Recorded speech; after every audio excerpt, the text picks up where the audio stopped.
राहुल गांधी ने एक बार फिर चुनाव पर सवाल उठाए हैं और कहा है कि चुनाव आयोग और केंद्र सरकार की मिली भगत की वजह से जो चुनाव हैं वो एक मैच फिक्सिंग की तरह हो गए हैं। खासतौर पर महाराष्ट्र चुनाव का उन्होंने जिक्र किया है। हमारे साथ बातचीत के लिए कांग्रेस के वरिष्ठ नेता और सांसद प्रमोद तिवारी जी हैं। सर, एक बार फिर से राहुल गांधी जी ने महाराष्ट्र चुनाव को लेकर सवाल उठाए, कहा है कि मैच फिक्सिंग थी, फर्जी वोटर नजर आए, वोटिंग परसेंटेज में एक तरीके से बदलाव किया गया। इस पर आप क्या? राहुल गांधी जी के नेतृत्व में ये सारे तथ्य हमने हमारी टीम गई थी और उसने निर्वाचन आयोग से ये सारी बातें कही हैं। आज तक निर्वाचन आयोग इसका खंडन नहीं कर पाया, न संतोषजनक जवाब दे पाया। ये सही है कि महाराष्ट्र का चुनाव लोकतांत्रिक इतिहास में एक कलंक के तौर पे रहेगा। जिस तरह मैच फिक्सिंग हुई केंद्र राज्य में, जिस तरीके से कुछ पोलिंग बूथ्स पे कैप्चरिंग हुई, कुछ ही नहीं पूरे प्रदेश में लगभग पार्लियामेंट और असेंबली के बीचों में वोट में जो बढ़ोतरी हुई, वो वोट एक ही तरफ चला जाना, फर्जी वोटिंग कराना। तो कुल मिला के अगर आप देखें तो लोकतंत्र की हत्या महाराष्ट्र में हुई है। वही बातें राहुल गांधी जी ने एडिटोरियल में अपने लेख में लिखी है। राहुल गांधी ने तथ्यों के साथ लिखा, अगर हिम्मत है तो निर्वाचन आयोग और सरकार बिंदुवार इसका जवाब दे। लेकिन सर, चुनाव आयोग इसका पहले भी कई बार जवाब दे चुका है, कई प्रेस कॉन्फ्रेंस के जरिए, कि इस तरह की कोई सवाल उठाना मतलब बेबुनियाद है। उसके बावजूद भी लगातार कांग्रेस इस बात को लेकर अड़ी हुई है कि महाराष्ट्र का चुनाव जो है वो इस तरीके से मतलब एक तरीके घपला नजर आता है। देखिए, एक चीज़ है, सारी जनता जानती है, जनता के दिमाग में भी बात बैठ चुकी है। और महाराष्ट्र में तो मैं था, सबके बात है कि जितना वोट बढ़ा है, जो एग्जिस्ट भी नहीं करते वो वोट सब कहाँ गया? बीजेपी या उनके गठबंधन में। जिस तरीके से बूथ कैप्चरिंग हुई, शाम को 5-6 बजे तक क्या वोट था, उसके बाद क्या वोटों का प्रतिशत दिखाया, तो ये दीवार पर लिखी हुई इबारत की तरह है कि लोकतंत्र की हत्या हुई थी, मैच फिक्सिंग हुई थी महाराष्ट्र में। और उसको दृढ़ता से राहुल जी ने कहा है, मैं उनका भरपूर समर्थन करता हूँ। सर, प्रधानमंत्री मोदी जी कल पहलगाम हमले के बाद पहली बार जम्मू कश्मीर गए थे, चिनाब ब्रिज का उद्घाटन किया और उन्होंने कहा कि कोई भी विपदा आएगी तो मुझसे गुजर कर जाएगी और पाकिस्तान को एक बढ़िया सबक सिखाया गया है और आगे भी उसे याद रहेगा कि अगर इस तरह की नापाक हरकतें करता है। तो इसको लेकर आप?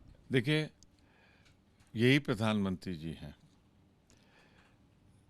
अगर ये घटना हुई थी तो जो सेना का शौर्य और पराक्रम है, हम उसकी सराहना करते हैं।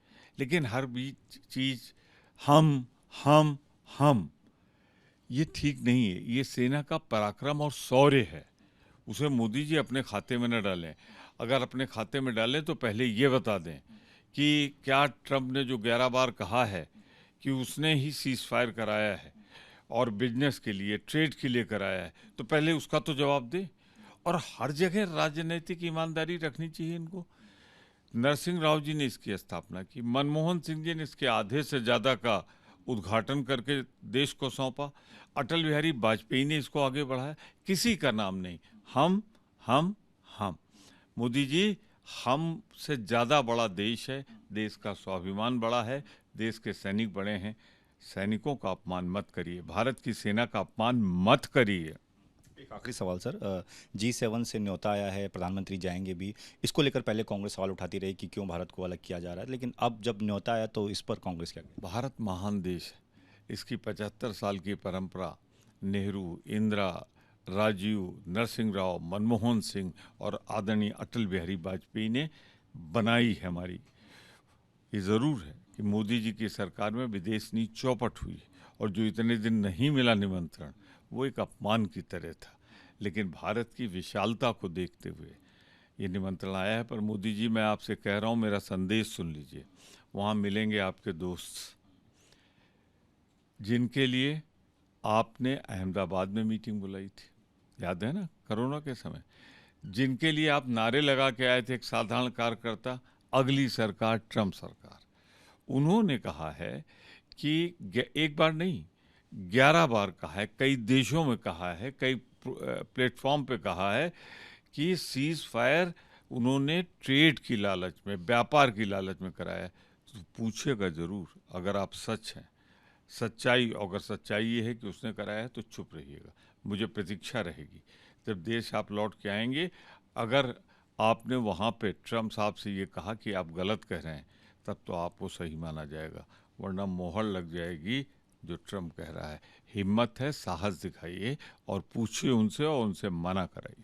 धन्यवाद सर बातचीत के लिए। कैमरामैन राजेंद्र सिंह के साथ दीपक सिंह रावत, एबीपी न्यूज़, दिल्ली।